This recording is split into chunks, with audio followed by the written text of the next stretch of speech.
और अब बात करते हैं पाकिस्तान की, जहां जनरल कमर जावेद बाजवा की सेना के सिपाही अब जुल्म सितम के बाद हफ्ता वसूली पर उतर आए हैं। पाकिस्तान की सेना अब तक अपने हक की आवाज उठाने वालों को ही ताकत के दम पर चुप कराती थी, लेकिन अब उसने देश में ही हफ्ता वसूली शुरू कर दी है। पाकिस्तान सेना के जवान जहां भी तैनात होते हैं, वो आसपास के इलाकों में उगाही शुरू कर देते हैं। पाकिस्तान सेना की एक ऐसी ही हरकत इस बार कैमरे में कैद हुई है। पंजाब सूबे के एक गांव में पाकिस्तान सेना के जवान काफी दिनों से पूरे लाव लश्कर के साथ वसूली कर रहे थे, लेकिन जब इस वसूली से तंग आ चुके गांव वालों के सब्र ने जवाब दे दिया तो उन्होंने सेना के खिलाफ मोर्चा खोल दिया, जिसके बाद बाजवा की वसूली ब्रिगेड और गांव वालों के बीच जंग छिड़ गई। पाकिस्तानी सेना की एक काली करतूत लोगों ने कैमरे में भी कैद की, जिसके सामने आने के बाद पूरी दुनिया में पाकिस्तान सेना की काली करतूत का पर्दाफाश हो गया।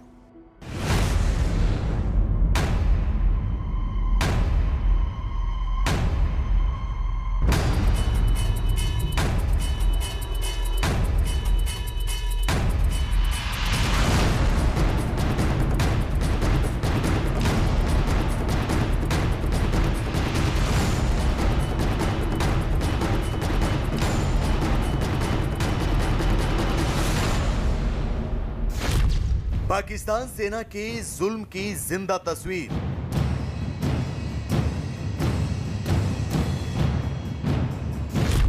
पाकिस्तान सेना के जालिम जवान।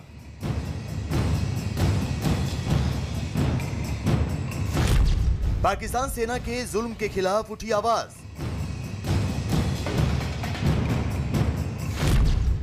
पाकिस्तान में भड़क रही आजाद आवाजों की बगावत। इससे पहले कि हम आपको कुछ बताएं, आप जिन तस्वीरों को देख रहे हैं ये पाकिस्तान के पंजाब इलाके से सामने आई हैं। खेत पर खाकी वर्दीधारी ये पाकिस्तान सेना के जवान और अफसर हैं जो किसी बात को लेकर उलझे हुए हैं, जबकि उनसे चंद कदमों की दूरी पर पूरा गांव इकट्ठा होकर इनकी माथापच्ची पर नजर रखे हुए हैं। गांव वालों ने पूरी तरह से सेना के जवानों और अफसरों को घेर रखा है।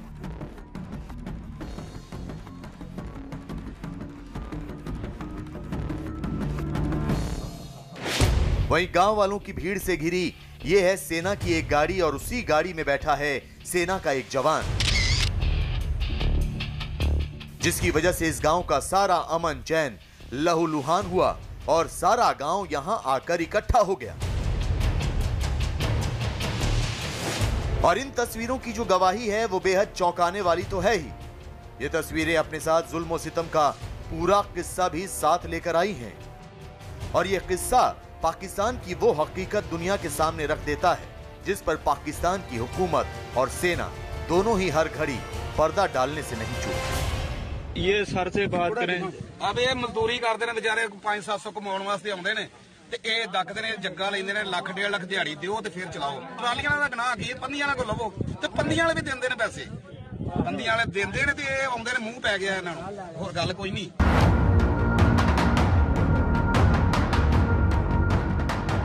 अब चलिए आपको यहाँ की पूरी हकीकत से रूबरू करवा देते हैं कि आखिर ये माजरा है क्या।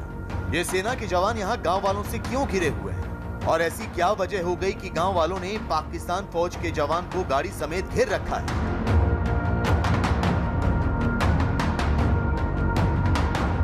यह पाकिस्तान के पंजाब का नारोवाल इलाका है। हिंदुस्तान की सरहद के नजदीक होने की वजह से यहाँ आमतौर पर पाकिस्तान पुलिस की बजाय पाकिस्तान की सेना के जवान गश्त करते रहते हैं। इस नारोवाल इलाके के इस गांव में गुरुवार की सुबह भी एक सेना की गाड़ी पहुंची, और अगर गांव वालों की माने तो सेना के जवान की करतूत ऐसी थी कि जिससे गांव वालों का भड़कना वाजिब है।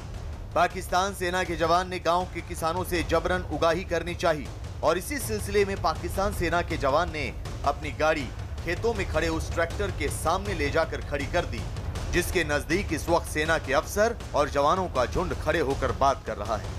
जिस वक्त सेना के जवानों ने गांव के किसानों से जबरन वसूली करने की कोशिश की, उस वक्त गांव के तमाम किसान इकट्ठा होकर सेना के जवानों का विरोध करने लगे। खुद को चौतरफा घिरा देखकर जवान ने गांव वालों पर गोली चला दी, जिससे एक गोली उस किसान को लग गई जो ट्रैक्टर पर बैठा हुआ था। अपने साथी घायल किसान को गांव के लोगों ने फौरन अस्पताल पहुंचाया, जहां वो जिंदगी और मौत के बीच झूल रहा है। मगर सेना की उस टुकड़ी को गांव वालों ने घेर लिया, जिसने उगाही के चक्कर में एक किसान को अपनी सरकारी गोली से जख्मी कर दिया था। और ये बात जैसे ही सेना के मुख्यालय तक पहुंची तो सेना के अफसरों का एक दल फौरन मौके पर पहुंच गया।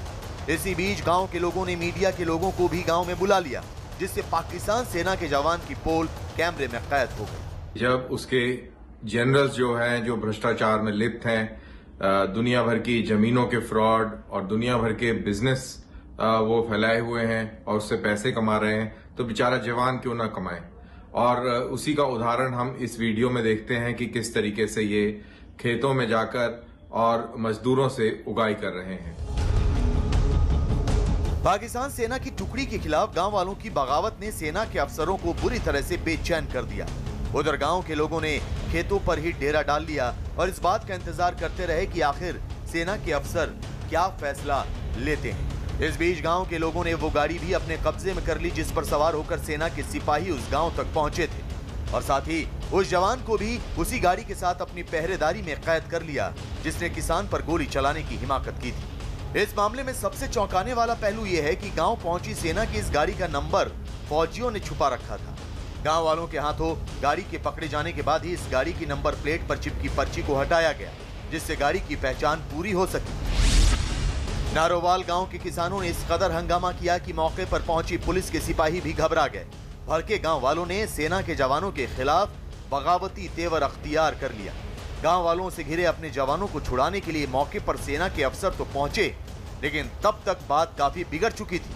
लिहाजा गांव वालों के दबाव में पुलिस को सेना के जवानों के खिलाफ एफआईआर तक लिखने को मजबूर होना पड़ा।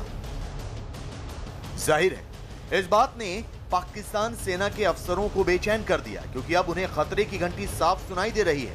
क्योंकि पाकिस्तान में यह बात आम है कि मुल्क में सेना की हुकूमत चलती है, और ऐसे में सेना के जवानों की ऐसी दुर्गति सीधे तौर पर मुल्क की इज्जत पर बट्टा था। वो एक बनाना रिपब्लिक है, वहां पर फौज की ही बात चलती है, तो जो सिविल एडमिनिस्ट्रेशन है वो इन फौजियों के खिलाफ कोई कार्रवाई करे, ये तो बिल्कुल नामुमकिन है। और ये बात भी सही है कि अगर सिविल एडमिनिस्ट्रेशन इंतजामिया कोई काम नहीं करेगा तो आम लोग जो है वो करेंगे। इधर सेना के अफसर गांव वालों को समझाने में लगे रहे, उधर गांव के लोग सेना के खिलाफ बगावती तेवर छोड़ने को तैयार नहीं थे। आखिरकार कई घंटों की मशक्कत के बाद पंजाब के किसानों ने पाकिस्तान सेना के उस जवान को अपनी कैद से आजाद किया, जिसने इस गांव के किसान का सीना छलनी करके गांव वालों के गुस्से को भड़काया था।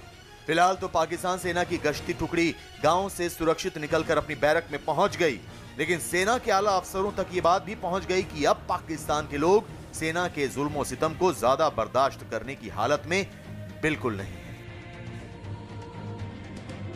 पाकिस्तान की जनता पर वहां की सेना के जुल्म की तस्वीर आए दिन सामने आती रहती है। सेना दशकों से अपनी ताकत के दम पर कहीं लोगों की आवाज दबा रही है तो कहीं लूटपाट कर रही है। सिंध से लेकर पाकिस्तान अधिकृत कश्मीर और गिलगित बाल्टिस्तान तक हर जगह पाकिस्तानी सेना के जवान अपनी बंदूक के दम पर लोगों को सताते हैं। लेकिन अब पाकिस्तान के लोगों का सब्र का बांध टूटने लगा है और गुस्सा उबल पड़ा है, जिससे सेना के खिलाफ बगावत की चिंगारी शोलों में बदलती जा रही है। इसका नतीजा ये हुआ है कि अब पूरे पाकिस्तान में सेना और वर्दी के खिलाफ लोगों ने मोर्चा खोल दिया है और पाकिस्तान में गृह युद्ध जैसे हालात बन गए हैं।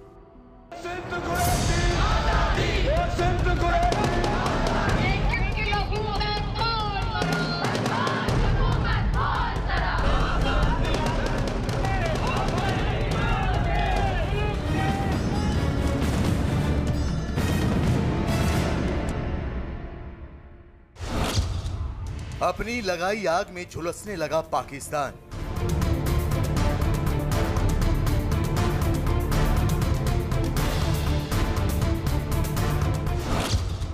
पाकिस्तान में चलने लगी बगावत की आंधी।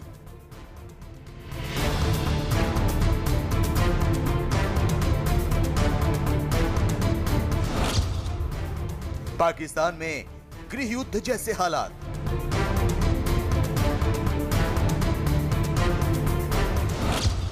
पाकिस्तान सेना के खिलाफ उठने लगी आवाज।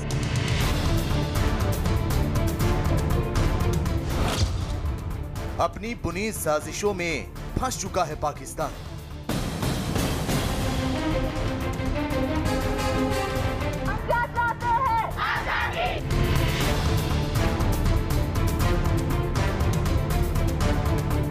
ये तस्वीर तो आज की ही है, जब पाकिस्तान के पंजाब सूबे के एक गांव ने पाकिस्तान सेना को अपनी बगावती आवाज से दहला दिया। लेकिन ना तो पाकिस्तान में सेना के जवानों की आम लोगों पर ढाए जाने वाले जुल्म सितम का सिलसिला नया है, और ना ही अब पाकिस्तान सेना के खिलाफ बुलंद होती आवाज पहली बार सुनाई दी।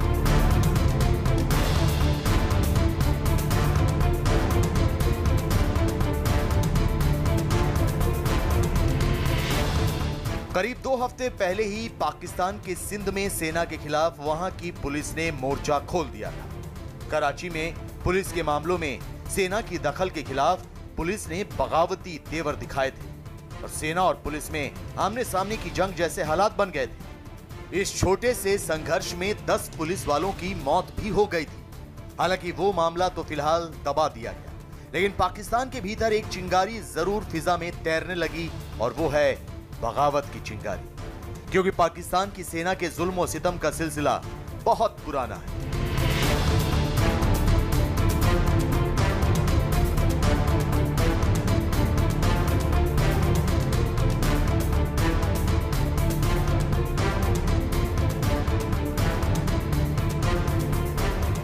कराची की घटना के 2 हफ्ते बाद पंजाब के गांव से सामने आया ये छोटा सा किस्सा कहने को तो महज 2 अलग अलग घटनाएं हैं, लेकिन ये बात जरूर अब कही जाने लगी है कि पाकिस्तान का वजूद मिटने की कगार तक पहुंच गया है, क्योंकि रह रहकर पाकिस्तान के अलग अलग हिस्सों में बगावत के शोले भड़कने लगे हैं। खास तौर पर जिक्र सिंध प्रांत का होने लगा है, जहां आजादी की चिंगारी को अब भड़कते देखा जा रहा है।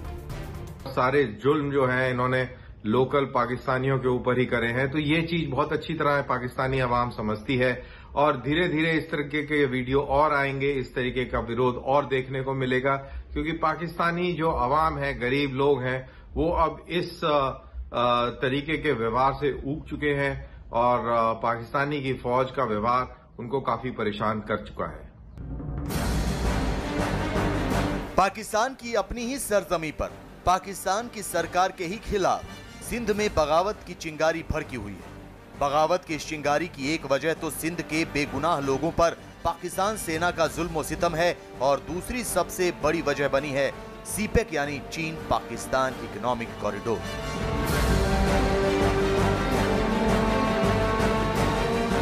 सिंध में पाकिस्तान की सेना अब तक आजादी की आवाज को दबाने के लिए ही जुल्म कर रही थी, लेकिन अब उसने सीपेक के चलते चीन के साथ अपनी दोस्ती निभाने के लिए सिंध में नरसंहार भी शुरू कर दिया है। सिंध के नागरिकों का आरोप है कि पाकिस्तान और उसकी सेना ने सिंध के नागरिकों का न सिर्फ हक छीना है, बल्कि मुल्क की तरक्की के नाम पर उन पर जमकर कहर बरपाया जा रहा है।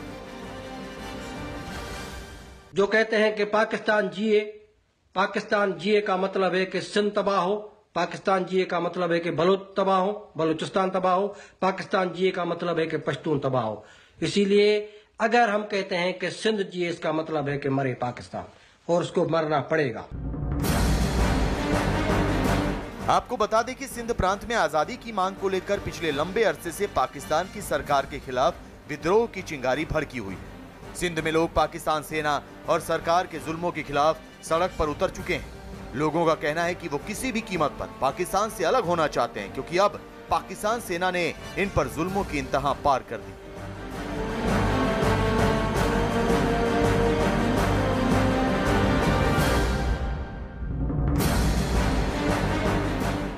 पाकिस्तान के खूबसूरत सूबे सिंध में 60 के दशक से ही एक आग भड़की हुई है, आग आजादी की। जी हां, सिंध में आजादी की मांग दशकों से चली आ रही है। दरअसल आजादी की ये मांग पाकिस्तान के वजूद में आने के साथ ही शुरू हो गई थी। यही वजह है कि आजादी और अलग सिंधु देश की मांग उठाने वाले सिंध के कई बड़े नेता आज पाकिस्तान से बाहर रहने को मजबूर हैं। नया साल हमारे लिए वही गुलामी का साल है। नया साल हमारे लिए वही हमारी नस्ल कशी हो रही है, वही हमारे खिलाफ बदतरीन सफा की पंजाबी फौज की जारी है।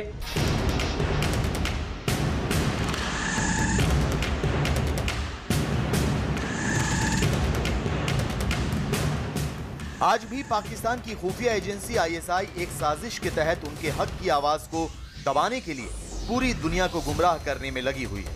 पाकिस्तान में सेना के जुल्मों सितम के तस्वीरों की कोई कमी नहीं है और यही वजह है कि पाकिस्तान के अलग अलग हिस्सों से अब सेना के खिलाफ बगावत की आवाज बुलंद होने लगी है। गिलगित के हुंजा इलाके में बगावत का असर सबसे ज्यादा देखने को मिल रहा है। यहाँ लोगों ने POK के लिए आजादी मांगने वाले कार्यकर्ताओं को रिहा करने की मांग के साथ बड़ा आंदोलन छेड़ रखा है और ये बात भी छिपी हुई नहीं है कि पाकिस्तान की सेना दुनिया भर से पैसा और हथियार बटोरकर पाकिस्तान की गोद में पनाह लिए बैठे आतंकवादियों को दुनिया भर में दहशत फैलाने के लिए पाल पोस रही है।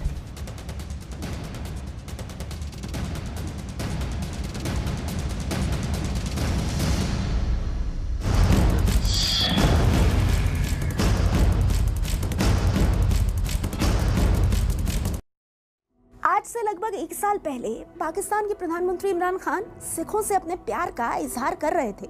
इसके लिए सिखों के मशहूर गुरुद्वारे करतारपुर का कॉरिडोर बनाया गया, जिसके जरिए भारत से सिख श्रद्धालु आसानी से करतारपुर साहिब के दर्शन करने के लिए जा सकते हैं।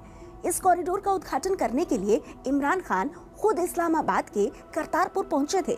यहाँ उन्होंने अपना सिख प्रेम दिखाने के लिए कोई कोर कसर नहीं छोड़ी, लेकिन इमरान के सिख प्रेम का पाखंड 1 साल के अंदर ही बेनकाब हो गया। करतारपुर साहिब के पीछे छिपी उनकी साजिश सामने आ गई। इमरान खान ने करतारपुर गुरुद्वारे का रखरखाव करने वाली कमेटी को रातों रात बदल दिया और हैरानी की बात यह है कि इमरान ने 9 सदस्यों की जो कमेटी बनाई है उसमें एक भी सिख नहीं है। लेकिन इमरान के पाखंड का अंत यही नहीं होता है। उन्होंने जिस कमेटी को गुरुद्वारे के रखरखाव के लिए नियुक्त किया है वो असल में पाकिस्तान की बदनाम खुफिया एजेंसी ISI से जुड़ी है।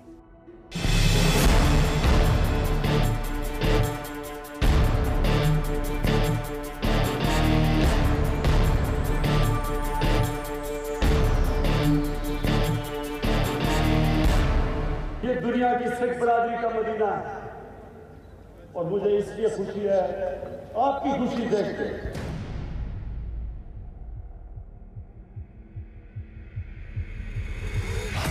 करतारपुर पर इमरान के पाखंड का पर्दाफाश।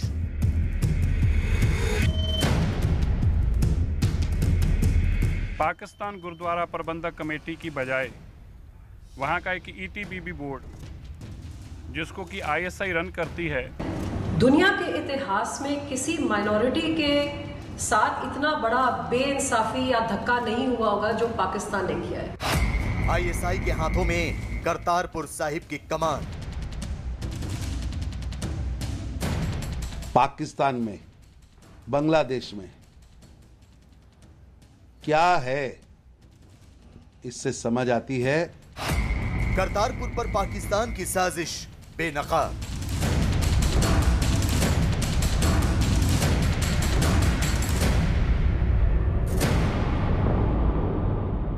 आपके दिल से दुआएं निकलती हैं कि आपको मौका मिला यहाँ आने का। 9 नवंबर 2019 को पाकिस्तान ने करतारपुर कॉरिडोर खोला था। बिना वीजा के भारत के सिख श्रद्धालुओं को यहां आने की इजाजत दी थी। इमरान खान ने उस वक्त कहा था कि एक नेता को वोट के लिए मजहब के नाम पर नफरत नहीं फैलाना चाहिए। इमरान खान ने करतारपुर कॉरिडोर के बहाने कश्मीर राग भी अलापा था। 27 अक्टूबर 1947 एक ऐसा दिन था जब हिंदुस्तान ने कश्मीर के ऊपर कब्जा किया। इमरान ने दुनिया के सामने ये जाहिर करने की कोशिश की थी कि उनके मुल्क में अल्पसंख्यकों के हितों की रक्षा होती है। पाकिस्तान सभी धर्मों के लोगों का सम्मान करता है। ये दुनिया की सिख बरादरी का मदीना है और मुझे इसलिए खुशी है आपकी खुशी देखकर। जिस तरह मैं आप सबको देख रहा हूं, आपके दिल से दुआएं निकलती हैं कि आपको मौका मिला यहाँ आने का। और मैं फिर से इसलिए अपनी गवर्नमेंट का जिस तरह उन्होंने मेहनत की इसको कामयाब करने के लिए। पाकिस्तान की कथनी और करनी में हमेशा से अंतर रहा है। वहां के हुक्मरान अपने फैसले पलटने में देर नहीं लगाते, तो इमरान खान ने भी वैसा ही कुछ किया। इमरान खान ने सिखों के सबसे पवित्र धार्मिक स्थल करतारपुर साहिब पर ऐसा यू टर्न मारा कि उनके सिख प्रेम की असलियत दुनिया के सामने आ गई। दरअसल पाकिस्तान की इमरान सरकार ने करतारपुर साहिब गुरुद्वारे के रखरखाव की समिति बदल दी। इमरान सरकार ने पाकिस्तान सिख गुरुद्वारा प्रबंधक समिति को हटा दिया। करतारपुर साहिब गुरुद्वारे के रखरखाव की जिम्मेदारी प्रोजेक्ट मैनेजमेंट यूनिट को सौंपी गई है। प्रोजेक्ट मैनेजमेंट यूनिट में कोई भी सदस्य सिख नहीं है। तो आपको बता दें कि इस प्रोजेक्ट मैनेजमेंट यूनिट का संबंध ISI से है। करतारपुर साहिब का जो प्रबंधन था, जो सिखों की कमेटी बनाई गई थी, उससे छीन के अब एक कटमुल्लों की एक कमेटी बना के उसके हवाले कर दिया गया है। हालांकि जो सिखों की कमेटी थी उसमें भी एक खालिस्तानी था जो वहीं रहता है पंजाब में और ISI का बाकायदा गुरगा है, लेकिन अब तो सिख उसमें कोई रह ही नहीं गया।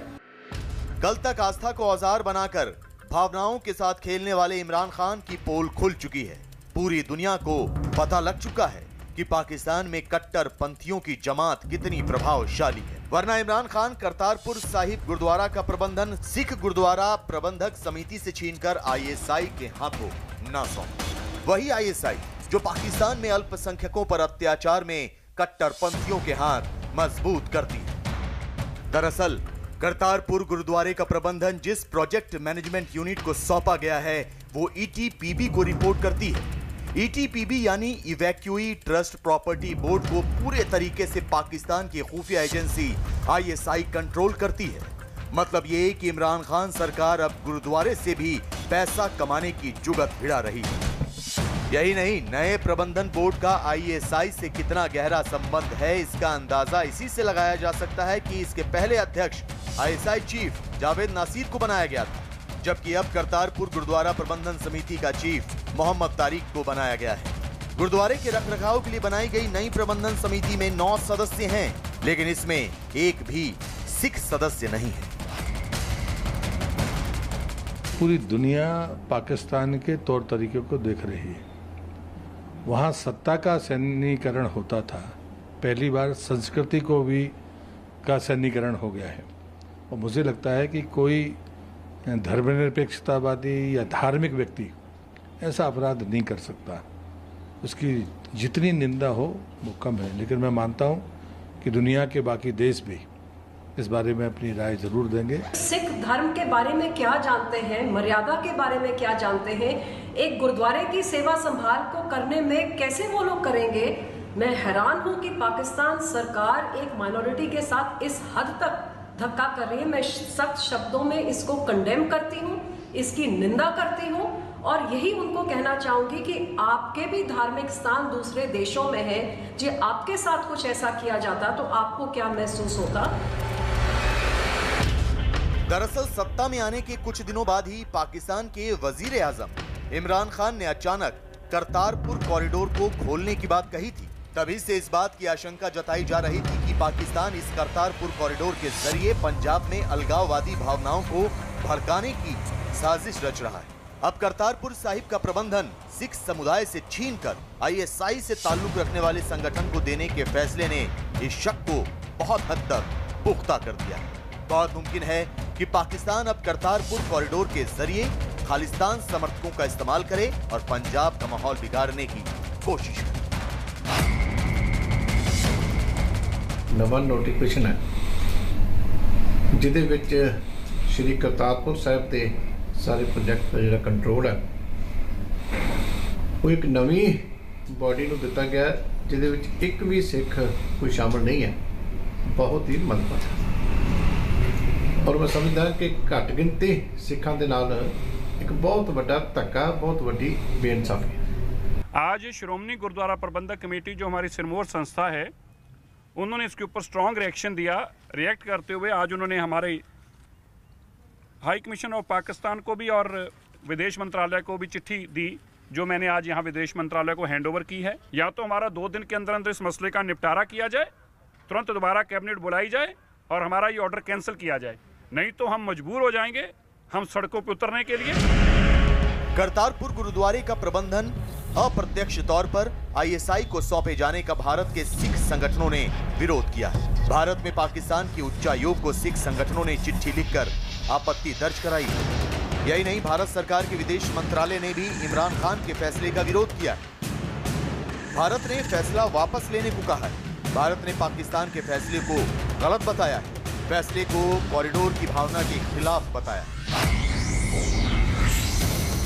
वो सिख के सेंटिमेंट्स को वेज बना करके इंडिया की बंटवारा के लिए उन्होंने एक कार्रवाई की। और इसके तहत आपने देखा होगा जब ये बात चल रही थी, कॉरिडोर बन रहा था, जब ये खुला था कॉरिडोर, उस समय भी कैसे कैसे पोस्टरें लगी, किस तरह से खालिस्तानी लीडर्स वहां पर दिखाई दिए। फिलहाल कोरोना महामारी के चलते करतारपुर कॉरिडोर बंद है, लेकिन जब इस कॉरिडोर को खोला गया था तब पाकिस्तान हर साल इससे 258 करोड़ रुपए कमाना चाहता था।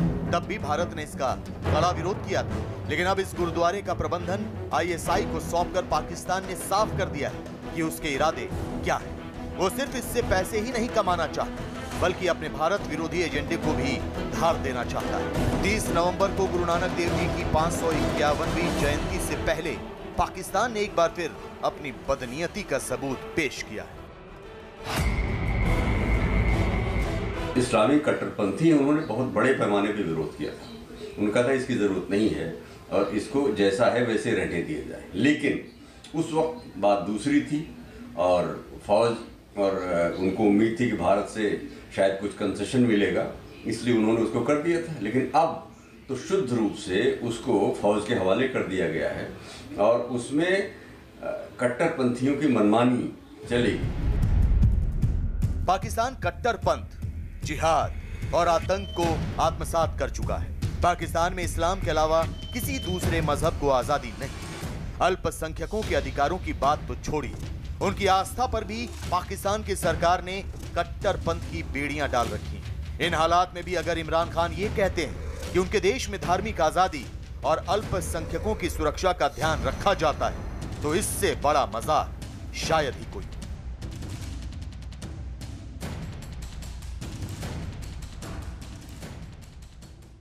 इमरान खान ने करतारपुर साहिब गुरुद्वारे को लेकर जो दरिया दिली दिखाने की कोशिश की, उसके पीछे एक मकसद छिपा था। दरअसल इमरान दुनिया को ये दिखाना चाहते थे कि वो पाकिस्तान के अल्पसंख्यक समुदाय का कितना ख्याल रखते हैं। इस बहाने वो दुनिया में पाकिस्तान की छवि को भी सुधारने की कोशिश कर रहे थे। लेकिन पाकिस्तान में अल्पसंख्यकों के साथ क्या होता है और उनके साथ वहाँ की सरकार और प्रशासन कैसा सलूक करते हैं, ये दुनिया से छिपा नहीं है। पाकिस्तान में एक बार फिर अल्पसंख्यकों पर कहर टूटा है। पाकिस्तान के सिंध प्रांत में कट्टरपंथियों ने न सिर्फ एक मशहूर मंदिर में जमकर तोड़फोड़ की, बल्कि मंदिर के आसपास रहने वाले सैकड़ों हिंदू परिवारों को बुरी तरह पीटा। इससे भी ज्यादा हैरान करने वाला पहलू ये है कि अल्पसंख्यकों पर हो रहे जुल्म पर पुलिस और प्रशासन ने भी आंखें बंद कर ली हैं।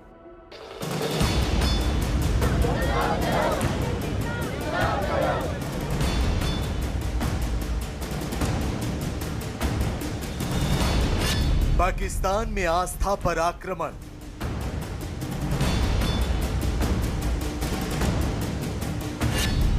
पाकिस्तान में कट्टरपंथियों का राज।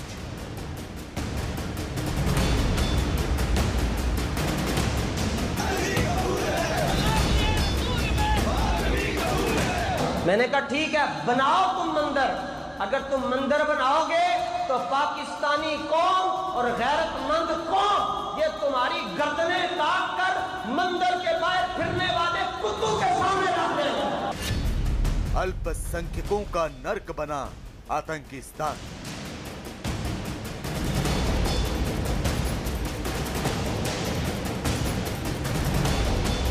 ये तस्वीरें चीख चीख कर गवाही दे रही हैं कि पाकिस्तान में अल्पसंख्यकों का क्या हाल है। ये तस्वीरें चीख चीख कर गवाही दे रही हैं कि इस्लामी कट्टरपंथियों ने किस तरह पाकिस्तान में रह रहे अल्पसंख्यकों की धार्मिक आजादी को अपनी जहरीली सोच से बनी सलाखों में कैद कर रखा है। ऐसा कोई दिन नहीं होता जब पाकिस्तान में अल्पसंख्यकों पर हमले की कहानी सामने नहीं आती। ऐसा कोई दिन नहीं होता जब जबरन धर्म परिवर्तन और अल्पसंख्यकों के पूजा स्थलों में तोड़फोड़ की तस्वीरें सामने नहीं आती। इमरान खान दावे तो बहुत करते हैं कि उनकी हुकूमत अल्पसंख्यकों के हुकूक की हिफाजत करती है, लेकिन सच सबके सामने है।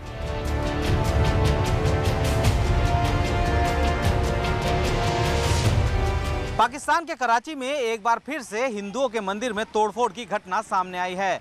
कट्टरपंथियों की भीड़ ने न सिर्फ मंदिर में रखी मूर्तियों को नुकसान पहुंचाया, बल्कि वहां पर रहने वाले 300 हिंदू परिवारों पर भी हमला करने की कोशिश की, जिसके बाद से पाकिस्तान में रहने वाले अल्पसंख्यकों में इमरान सरकार के खिलाफ खासा नाराजगी है और वो इंसाफ की मांग कर रहे हैं। पाकिस्तान के सिंध प्रांत में अल्पसंख्यक हिंदुओं पर हमले का सिलसिला थमने का नाम ही नहीं ले रहा है। मुस्लिम कट्टरपंथियों की भीड़ ने सिंध प्रांत में एक हिंदू मंदिर में तोड़फोड़ की। इस मंदिर के आसपास रहने वाले करीब 300 हिंदू परिवारों के सदस्यों को न सिर्फ पीटा गया, बल्कि वहां से चले जाने की धमकी भी दी गई। हालांकि इस इलाके में रहने वाले मुस्लिम परिवारों के लोगों ने इन दंगाइयों को भगा दिया, लेकिन पाकिस्तान में रह रहे अल्पसंख्यकों में दहशत फैल गई। जानकारी के मुताबिक कट्टरपंथियों के हमले में मंदिर में रखी गई 3 मूर्तियां क्षतिग्रस्त हो गईं।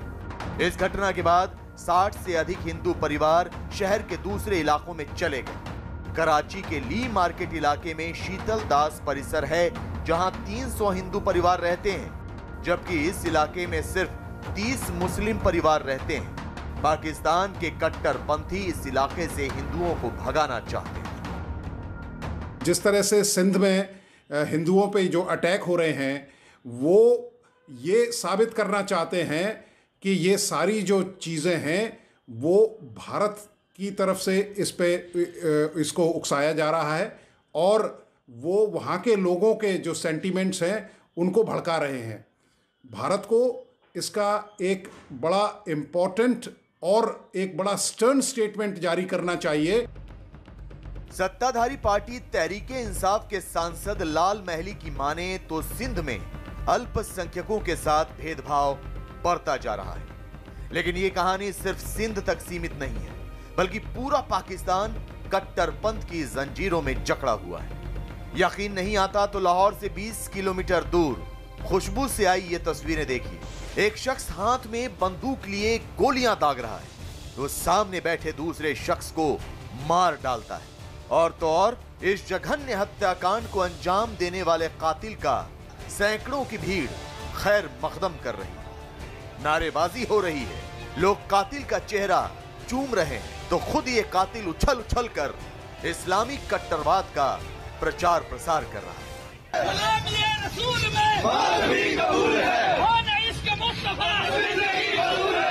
अब आप इस कातिल की जुबानी सुनिए कि उसने एक बेगुनाह की जान आखिर क्यों ली।